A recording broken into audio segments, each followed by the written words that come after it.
Okay, guys, so welcome to the Right Balance Show. Today we have a very special guest with us, Nelson Nahum from Geyser Data. Alex, please guide us through and let's enjoy. All right, cool. So let's get the show started. So Nelson, thank you for joining. Super excited to have you here on the show. Let's get things going. And the first question I always ask is why technology? Why did you decide to focus on tech as opposed to any other fields? Yeah, great question. Thank you for having me at the show, Alex and Ruben. Technology, since I was very young, I think we got a computer in our high school. It was very novel to have a computer, Apple computer back then, Apple II, whatever it was, Macintosh, and got very excited and started. Playing with that, this is something that I was passionate from the beginning. I would say from high school years, let's call it, not from the beginning. But yeah, that was pretty much the beginning. I love soccer. I was born in Uruguay and grew up in Uruguay. But I was not very good at soccer, so I decided that it would be better for me to spend my career on high-tech software. Wait, in Uruguay. Okay, so what was your? I guess did you move from Uruguay to other countries before you end up? Yeah. When I grew up in Uruguay until I was 19, and then I moved to Israel, where I started university there and stayed many years in Israel, and then moved to here in the US about 20 years ago as part of one of the startups that started in Israel. Yeah. So, immigrated a couple of times. Interesting. So, okay. So when you moved into the US, were you still individual contributor? Were you already in the management? With what point was it? Yeah, no, I was already co-founder and CTO of the first startup. There was Storage. So this was a startup that we founded in Israel about storage virtualization, and as part of the grow and expansion from just the R&D in Israel to start working on a more international, global base. And obviously, US is one of the main countries to do high tech. So I moved to California as part of this first startup. Yeah. Expansion. So expansion is what brought you in the US. So Storage Age, you mentioned you also have been a co-founder, and that also led to acquisition. I think that those two things are very interesting because a lot of technology leaders, they either become the founders, or some of them, they are founders from the early age. Well, not early age, but early stages in their career. So why being a founder? Why not just get a job? It's like, what's your take on that topic? Yeah, so I was working as a R&D manager in another company that pretty big company that did storage. I was an engineer making software for the storage system. The company unfortunately needed to close, and that led to the creation of Storage. That was between some of the people that were in the previous company. So that was pretty much the beginning. Was not a calculated thing that we say, okay, let's start a startup. But unfortunately, let's call it this way. During my long career, many of the events that look at some point as a bad thing, like a company closing, and then another company also was restructured. it turned out to be a really good opportunity, because these are the, looking backward, these are the opportunities that you need to put yourself, get out of the comfort zone and say, I want to do something, right? So that's pretty much what happened, and it turned out to be a good thing at the end of the day. But it's interesting that it also aligns with how I've started Right Balance. Actually, I remember that day very clearly. I was in another more of an early stage startup, and I came to work, and our founder was like, "Okay, guys, so your paycheck that you got right now, it's the last paycheck. We ran out of money. We're closing the thing." And then I basically come back home, and at that point we just moved into a new apartment, and I was very sad. My wife was like, "Okay, what happened?" And I was like, "Okay, the gig closed down." And at that point I just decided, look, okay, there won't be a better time than start my own thing right now. Yeah. And then the rest is history. So Something you need to do, right? While you are looking for a new job, it takes time, and something you need to do, and then you start becoming involved on this, and become the next job. You basically create your own next job. That's right. It's good that in any sort of like you said, any crisis represents an opportunity.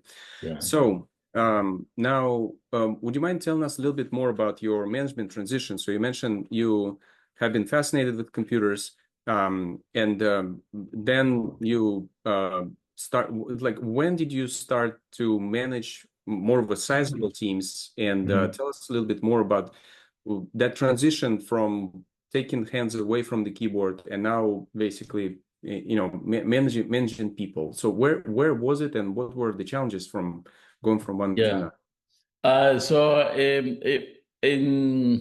I would say I never took completely my hands away from the keyboard, okay, Mhm. and become just management. I think it's very important, especially if at some point you need to start from zero, that you go back to and have the hands ready to type again on the keyboard. But the initial transition, I was writing software for a storage system.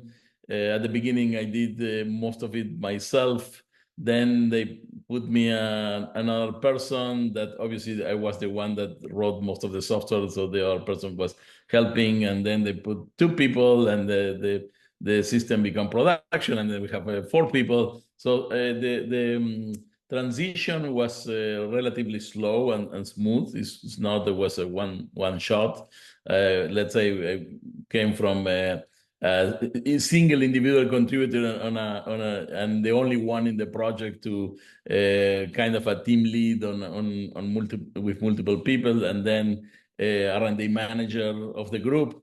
And then the transition to CTO and co-founder, because I basically wasn't on the specialty that I knew the most. So that was the initial transition. Then obviously over the years I in terms of the amount of people that manage, I think the maximum was about 250. So it was a pretty not, I would say, not say large, but obviously not the startup mode either. But in any case, I kept close with the technology, with the learning using architecture of the storage software. In general, I've been in storage all my life, and never left completely the keyboard, as I said before. Okay, so what you described is also having it has two distinct phases. So one is where you've been coding the system, architecting the system, more people started to get at it, and then at some point you are not coding every day. So you're still in touch with architecture, but at some point, more of your individual contributors, pull most of the weight for you.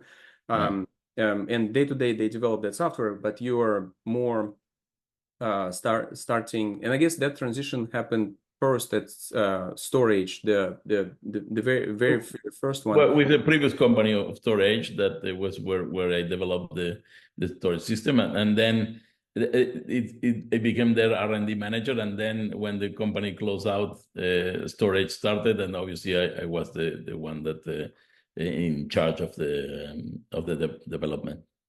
Okay, so when you then became the CTO co-founder at storage, so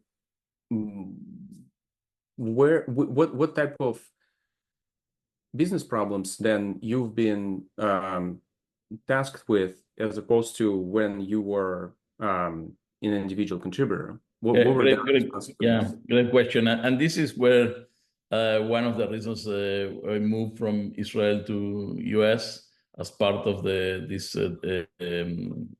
storage work. I was pure R&D and software, and not really exposed to all the business side. The moment I came to here, we hired the first team, and then I was first time exposed to being in front of customers and explain why what we are doing is unique and things like that. Again, the feedback from the customers and also implement new ideas in the product. So this was one of the main reasons I came to America, is that basically to be on the technology side, but on the side of the customers and partners and the business, rather than just the development of the software.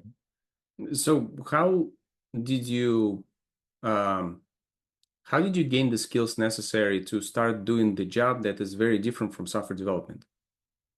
Doing a lot of mistakes.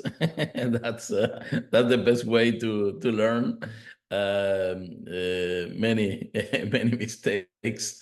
Starting with, I remember a case that the customer was really convinced, already convinced, and he was really happy and ready to buy, and I kept telling the great things that we do, and then the conversation become a little bit more weird, and the salesperson he told me that there's something that I remember till today. They said, if the customer already bought, shut up. So, things like that that we had over the years.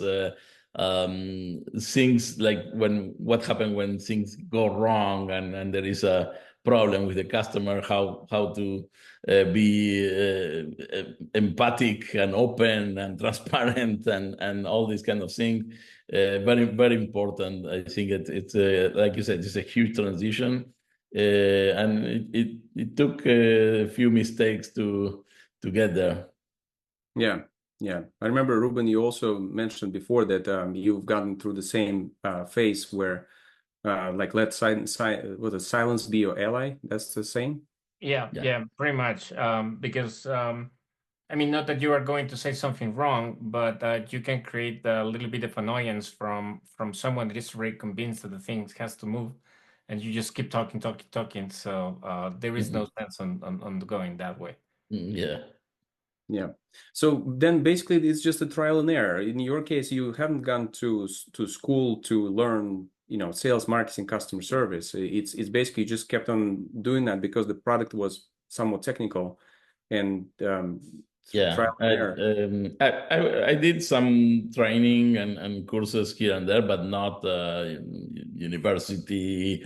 My degree is electrical engineering and software engineering, is not marketing and sales. But over the course of the years, this is you learn a lot. I'm a person that like to learn in general, and I like to explore and trial and error. I'm not afraid of errors. Obviously, if you have too many errors, I will not continue doing the thing I'm doing. But if you have some from here and there an error, and you recognize and you fix, then get you better for the next challenge. Yeah, as Yeah. long as So you learn from your mistakes, I guess that's what creates the growth. I think this is the best way to learn at the end of the day, because no matter how you read something until you are in the position, it's hard to see what you could do better. Things like that are really important. so being curious and not being afraid to fail and keep on Yeah. learning from the failures. It's a good framework. I feel like following just those kind of principle will guide you into like you said, pick up the things that you outside of your specialty, right? Something new, like sales, marketing, things like that. Mhm. Nelson, I would like to kind of fast forward into and zoom in into a situation where you mentioned you managed more of a larger teams, about 200 people.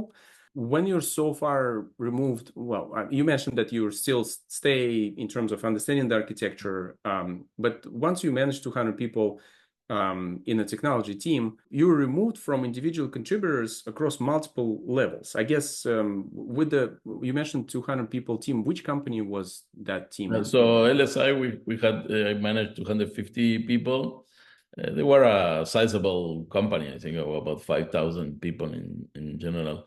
You didn't feel that you managed 250 people. You feel that you managed your six direct staff. And this was very distributed team. So that we had, I managed multiple teams in US, Southern California, Northern California, Austin, Boulder, Wichita, and then also international, have Israel and Bangalore, I think in UK as well. So one thing that I was making the time is to travel and to be there with the people, not only with my direct reports, but all the way to the individual contributors. So typically, I will, for example, with India, that we have about 80 people there. I travel 4 times a year, stay the full week, have discussions and architectural discussion with the team, and spend a lot of time with the individual contributors. I think this is really important to avoid the disconnection that look at an Excel and see how the project is going. What was the hierarchy in terms of so at LSI, you've been a VP of engineering? I was, yeah, VP, and then they have multiple directors, and there was second line managers and first line managers, so it kind of, and then the individual contributor. Okay, so it's you directors, 2 layers of managers, individual contributors. So this is 3 layers removed from individual Contributor, yeah. So your strategy there is to travel into those offices and basically participate in from the architecture point of view with individual contributors and their managers. How did you track the performance across multiple layers with 3 layers removed? So I obviously I wasn't responsible to track the individual performance of every person in the team. We had the success factors software that and all the process from HR, how we do the performance reviews and everything. But I think I had a good idea when somebody will tell me, okay, this is better than this, or this person is better than this, or this team is better than this. I had a pretty good idea because I met them in person, right? And this is, let's call it 12, 15 years ago, so prior to Zoom and all this. Because back then, if you don't travel, you really you don't have anything, right? So it's today with the Zoom, you can get away a little bit more with having team meetings like that, but back then it was very important for me to travel, to be full week, as I say, stay there and have the smaller meetings, have one-on-ones with people that wanted to talk, even the small talk in the cafeteria was really important to get the sense and to know the people and let the people know me and how I think that was important for the general performance of the division. Makes sense. And right now in Geyser Data, so your team is significantly smaller, right, than before. And also we're in a world where there's Zoom and other video conferencing. So fast forwarding now, so would you mind telling us a little bit more of the of your team now? Like how large is the team? What are the challenges that you yourself now face in your current position? Yeah, this is a new company that we started this year. Okay, so they're really fresh. We were even bootstrapping the company, so it's very special condition. I think that the first of all, it's a really interesting field that I think we find a really good let's say a product that can work very well for a large market. So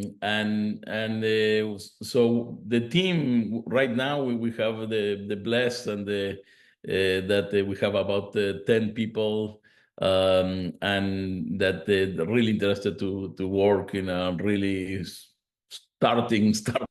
Okay. Yeah, that's the current team. Obviously, in this particular case, I'm doing a lot of different stuff, but today, it's this is my third startup, and I think that the things are, I would say, much easier today. Not only the video calls, the ChatGPT and AI in general. It's amazing what you can do. Things that before, because the problem in a very small team is that somebody need to learn quickly something, right? So if let's say 10 years ago or 15 years ago, we say, oh, this Google search is amazing. It helped us learn a lot because you can search things. Before it was really hard to search. So the ChatGPT of today is the Google on steroids, right? So you don't even need to read all the articles. You just get the summary of what you're trying to learn. So and AI agents, it's not only ChatGPT. There is we're working with Google Workspace and Gemini is amazing what you do. So this comes with a lot of help. It allow you to be very efficient and to get knowledge very fast on things that you don't know. And again, because I may be specialist on storage, but in order to run a company, there are plenty of things that you need to know, and these tools help a lot. I think today is a great opportunity to start new companies today. So actually, I would like to zoom in into that as well. So a lot of technology leaders, they go from CTO into the CEO position. So what are the things that you are currently the founder and CEO at Geyser. So what are the things that are different from your previous CTO positions that you're doing now as a CEO? So in my previous company that I founded, Zadara, I was CEO for 10 years. So it's not something new for me, CEO, but I did transition back then from CTO to CEO, like about 10, 12, 13 years ago, maybe. I always say that as CTO, you need to really, really understand how to spend wise the money. Okay. As CEO, you need to really think how to not spend the money. Okay. So that's the other side of the coin. Okay. So yeah, and it is true. As CTO, you're thinking about growth, about new things, new technologies, new everything. At CEO, you have and I love innovation, and I love to do new things and to explore new things and to invest in new things. But on the CEO, you have also the other side of the coin that, okay, you need to run the company and you need to pay paychecks to the people. So, look twice, not only about the big rewards, but also the big risk before you get to the rewards. Yeah, this is a very interesting distinction. So I guess in your career, you have been reporting to the CEO, and also you are now the CEO. So like that contrast is there, right? So you are there with technologies, you really want to do cool stuff, but then in a CEO position, you're a little bit more operational. You really need to look into cash flow and sales and your burn, your payroll and things like that. So I guess now you're on the other side of this. So do you have a CTO now? Yeah, we have CTO. I think that it's not totally disconnected. Okay, I agree that the job of the CTO and the job of the CEO is different, the main focus. But I don't think the CTO can be totally disconnected from the business and from the cash flow and from everything. And on the other hand, I don't think that the CEO role need to be totally disconnected about the new opportunities and only focus on the next quarter and the cash flow of next quarter. So I think that they definitely have different focus as the main focus, but both of them need to look at both sides because otherwise it's not a good CTO that want to do something fantastic, but you don't have the money to do, and it's not a good CEO, somebody that only is focused on the next quarter and miss the big picture of the opportunities out there, especially for startups, right? Maybe in a bigger company is different. True.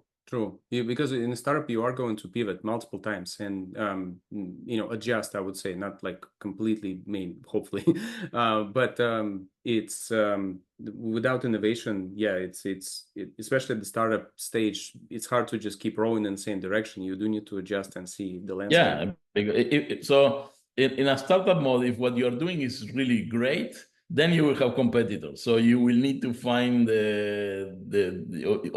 or be ahead of everybody all the time, or find the thing that differentiate from you.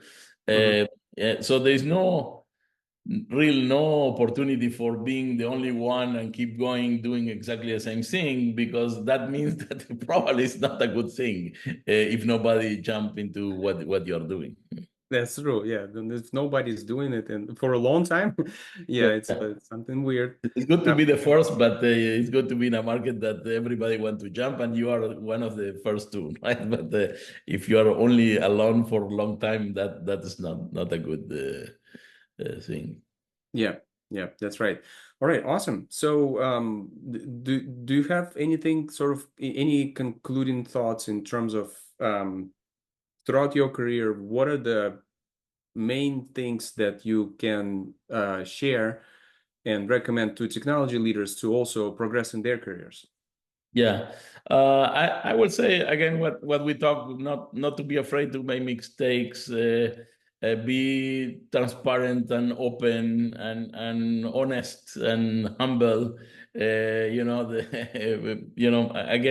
bad situations are great opportunities to learn, not opportunities, great opportunities to learn, and believe in what you're doing, and also if you do mistakes and if things are not going well, try to criticize yourself, and if you're humble enough, you can criticize yourself and say, okay, maybe here I need to do something different. It's a mistake. and then you get better. But the last thing I will want to say is that today it's a great environment to start new startups. Really a great environment. So don't be afraid. If you like to learn new things, you are comfortable to being uncomfortable. It is a great opportunity today. Yeah, yeah, it's a great time, and learning definitely has to be going. Like the minute actually when I jumped into the CEO position, my learning accelerated tenfold. Now I need to learn a whole bunch of different things about things I wasn't even exposed to before. So Exactly. yeah, but it's also a better time to learn today too. Like Yeah. lots of new books and distilled pieces of information. A lot of that stuff is it's just so accessible now. So You are much more efficient today than what used to be 10 or 15 years ago. So, yeah. yeah, I had a conversation with one of my children. I was like, hey, imagine I was in a time where internet wasn't there. So you need to, you can't just watch a YouTube video and figure out how things work. Like there was no YouTube, and they were like, Or maps. they were like, I can't even imagine. Like they don't even know like that world actually is a possibility where you have no internet and no YouTube. It's like for them, it's unheard of. Yeah. My son asked me to show him a CD. He was like, Dad, what's a CD? CD, not disket. CD. Yeah, what's a CD? I was like, he didn't see it, yeah, but we kind of. There's a tape. I don't know if you can see this. That's the one of from Guys, Geyser. yeah, so we are taking the tapes and turning to cloud storage. So easy to use, but great technology that people think that is over, but it is before CDs. Actually, you can tell us very few words how you end up using tape and getting back to technology that seems ancient, but bringing it to the future or to the now. So first of all, it's not Asian. It has been keeping the technology. This tape, it has up to 45 terabyte compress and doesn't consume any energy. So it's amazing, the technology. It was relegated mostly because it required a lot of capex and people and things like that. And now there is automation, and this is actually why I came with the idea of doing Geyser, is that people used to store data for archive purposes only if in the case they needed. But data today is better than money, right?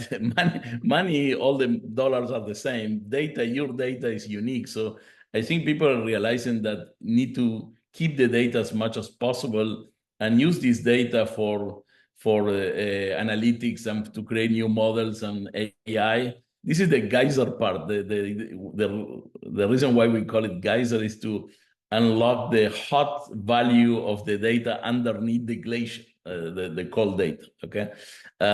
So basically, what we are doing is very simple. We are doing a cloud storage solution that is based on tape, and because it is based on tape, it is very, very low cost per gigabyte, and it's easy to use because it's cloud, same as Amazon S3, but it's very, very low cost, and people can use it for many years and read the data from time to time and recreate models. So take even the data that is old and it's really important for creating new models and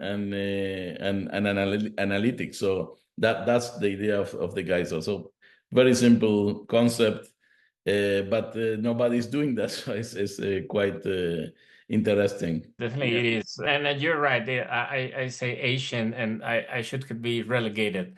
But Yeah. in the modern times, something that has 20 years in the past that hasn't been in the mainstream already feels like very old. Well, all the technologies are going in cycles, right? The mainframe invented the virtualization and the partition and the client server. So everything was invented like 40 years ago. It all goes in cycles. And what, I always say mainframe was a centralized system. Then came the PC with the networking and was decentralized. And then came the cloud, that it becomes centralized again. So the cloud is the new mainframe. It's just bigger and different, but it's the same concept that applied back then in the 60s and 70s. Cloud is a new mainframe. That's going to be a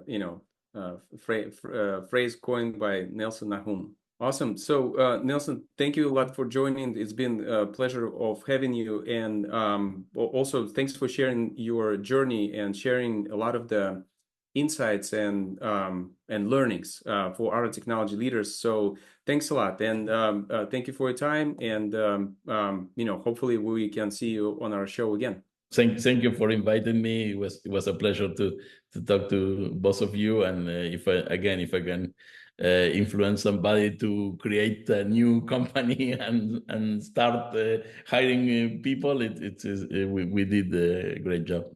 Yeah. So the main takeaway is start a new company. Yeah. All right. Thank you again, Nelson. Thank you definitely for joining us. It was a pleasure to have this chat. Definitely. And as Alex says, hopefully we can have you again in the future on some other topic. Awesome. Did you enjoy this video? Then hit the like button and share it with your network. Also be sure to subscribe and ring the bell to get notified about our latest videos.